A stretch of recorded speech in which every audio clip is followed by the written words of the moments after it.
Hello friends, very good evening. This side Shashir, welcome to my YouTube channel. तो जैसा कि BPSC TRE 3.0 का जो एग्ज़ाम है, वीडियो को अंत तक देखिएगा, पूरा सारी चीज़ें आपको समझ में आएंगी। तो जो आपराधिक इकाई होती है साइबर क्राइम, जो झारखंड ब्रांच की थी, उन्होंने जो जिन भी 2 से 250 स्टूडेंट्स को पकड़ा था या हिरासत में लिया था, उनसे उन्होंने आज पूरे दिन लगभग पूछताछ की। और वहाँ से पता चला है कि उन्होंने एक आधिकारिक पुष्टि भी दी है कि हाँ, ये पेपर लीक हुआ है सच में, जो 15 तारीख का पेपर था। अब उसमें जो आधिकारिक पुष्टि ऑफिशियल लेटर उन्होंने जारी किया है, वो भी मैं अभी आपको दिखाऊंगा, और एक वीडियो भी दिखाऊंगा जो कि न्यूज़ चैनल का है। वो क्लिप मैं आपको अभी दिखाऊंगा। तो उसमें लगभग उन्होंने दिखाया कि झारखंड के आसपास वहाँ पे जो हजारीबाग एरिया है, वहाँ पे कोहिनूर और एक होटल और था, वहाँ पे 200 से 250 स्टूडेंट्स को रोका गया था। वहाँ पे 14 तारीख को ही उनको पेन ड्राइव में पेपर दे दिए गए थे ऑफिशियली, और उनको रटवाया भी गया था। वहाँ से लगभग 50 लैपटॉप, 50 फ़ोन्स और प्रिंटर और कई सारे एडमिट कार्ड वहाँ से बरामद हुए हैं। तो ये सारी चीज़ें थी जो मुझे शेयर करनी थी आपसे। और आई होप सो कि पेपर रद्द होना लगभग चांसेस हैं उसके इंक्रीज हो जाएंगे, क्योंकि भाई आधिकारिक पुष्टि जब साइबर क्राइम ने ही कर दिया है, जिन्होंने पकड़ा है उनको, उनसे पूछताछ के बाद ही उन्होंने ऐसा डिसीजन दिया है, तो उनका थोड़ा सा जो डिसीजन है वो कहीं ना कहीं सही की तरफ है। तो अब देखिए बीपीएससी क्या लेता है डिसीजन, लेकिन पूरी पॉसिबिलिटीज़ है कि अब जो पेपर है वो रद्द की तरफ बढ़ता जा रहा है धीरे धीरे। तो 1-2 दिन में पूरी पॉसिबिलिटी है कि जो भी डिसीजन है, जो भी सारी चीज़ें हैं, वो आपको देखने को मिल सकती हैं। बाकी पढ़ते रहिए टीआरई 4 के लिए। और चलिए आपको वीडियो दिखाते हैं जो अभी न्यूज़ के द्वारा दिखाया गया है, और जो आधिकारिक जो लेटर जारी हुआ है वहाँ साइबर क्राइम झारखंड ब्रांच के द्वारा, तो आधिकारिक पुष्टि जो हुई है उसको भी दिखाते हैं। तो चलिए आइए दिखाते हैं आपको।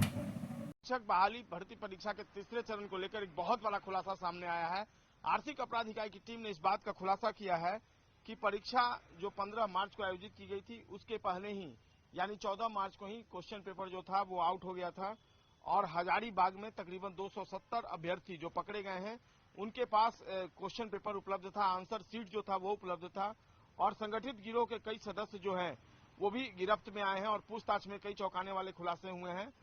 पूछताछ के क्रम में इस बात के जो सबूत हैं उससे इस बात की जानकारी मिली है कि अभ्यर्थियों से 10-10 लाख रुपए वसूले गए हैं, ताकि उन्हें परीक्षा के प्रश्न पत्र और उत्तर सहित सारी चीजें उपलब्ध करा दी जाए। और मामले की गंभीरता को देखते हुए अब आर्थिक अपराध इकाई की टीम ने अपने ही थाने में आज यानी 16 मार्च को धारा 420, 467, 468, 471 और 120 के तहत जो एफआईआर है उसको लॉन्च किया है, और आईटी एक्ट 2000 दर्ज 20 में लगाया गया है। तो कुल मिलाकर जो एविडेंस है वो तमाम दावों की कलई खोलते नजर आ रहे हैं, क्योंकि क्वेश्चन पेपर लीक होने की बात सामने आ रही है और कई चौंकाने वाले तथ्य सामने आ रहे हैं। तो ऐसे में आर्थिक अपराध इकाई अभी पूरे मामले की जांच में जुटी हुई है, और निश्चित तौर पर आर्थिक अपराध इकाई की टीम एक रिपोर्ट तैयार करेगी जो बीपीएससी के पास भेजा जाएगा। और अब बिहार लोक सेवा आयोग द्वारा जो शिक्षक भर्ती परीक्षा तीसरे चरण का जो आयोजन किया गया था, वो परीक्षा कभी भी रद्द हो सकता है। अब फैसला बीपीएससी को लेना है कि वो कितना जल्दी आर्थिक अपराध इकाई की रिपोर्ट जब उसके सामने पहुंचेगी तो उस आधार पर वह फैसला कर ले। लेकिन निश्चित तौर पर जिस तरीके से ये पूरा मामला सामने आया है, उससे बिहार के मेधावी छात्रों में एक निराशा की लहर जरूर फैल गई है। आज इस मामले को लेकर अभ्यर्थी सड़कों पर भी थे और अपनी तरफ से तमाम तरह के जो आरोप है वो बिहार लोक सेवा आयोग पर लगा रहे थे, उसकी व्यवस्था पर लगा रहे थे। देखना होगा बिहार लोक सेवा आयोग इस खुलासे के बाद अपने को कितना फुल प्रूफ बनाता है, ताकि भविष्य में इस तरह की घटना की पुनरावृत्ति न हो सके। कैमरा पर्सन दीपक के साथ संजय कुमार, न्यूज 18 पटना। है प्रेस विज्ञप्ति जो मैं आपको जिस चीज़ की बात कर रहा था, बिहार पुलिस मुख्यालय की तरफ से बीपीएससी द्वारा आयोजित शिक्षक भर्ती परीक्षा में अभ्यर्थियों को परीक्षा से पूर्व प्रश्न पत्र एवं उत्तर लीक करने वाले अपराधियों के गिरोह का उद्भेदन एवं कृति कार्रवाई। तो ये कार्रवाई जो हुई है, जो पकड़े गए स्टूडेंट, तो सीधा सा मतलब यही देखिए कि जो छापेमारी की गई 14 तारीख को और एक विशेष टीम गठित किया गया, तो उसमें ये पाया गया कि जो 15 तारीख को 5 बजे से झारखंड पुलिस थी, उनकी सहायता से हजारीबाग में जो स्थित कुर्रा, पदमा और बरही, जो कि 3 होटल थे जिसमें मैरिज हॉल में छापेमारी मारी गई थी, और वहाँ पे लीक प्रश्न उत्तर रटवाने हेतु सैकड़ों की संख्या में अभ्यर्थी एकत्र हुए थे, जिनमें से लगभग 270 अभ्यर्थी को एवं संगठित गिरोह के सदस्यों से परीक्षा के संबंध में पूछताछ हुई। तो भैया पूछताछ भी हुई उनसे। बाकी परीक्षा के तृतीय चरण के जो प्रश्न पत्र पेनड्राइव में दिनांक 14/3/2024 को ही प्राप्त करा दिए गए थे। तो देख लीजिए, पेपर जो था वो 14 तारीख को ही प्राप्त करा दिया गया था पेनड्राइव के तहत, जिसे उन लोगों के द्वारा प्रिंट निकालकर अभ्यर्थियों को अलग अलग समूह में उत्तर याद करवाने हेतु उपलब्ध कराया गया था। तो उसको जो प्रिंट में पेनड्राइव में सबको दिया गया था, उसको प्रिंट आउट करके वो लोग रट भी रहे थे, सबको शेयर भी किया जा रहा था।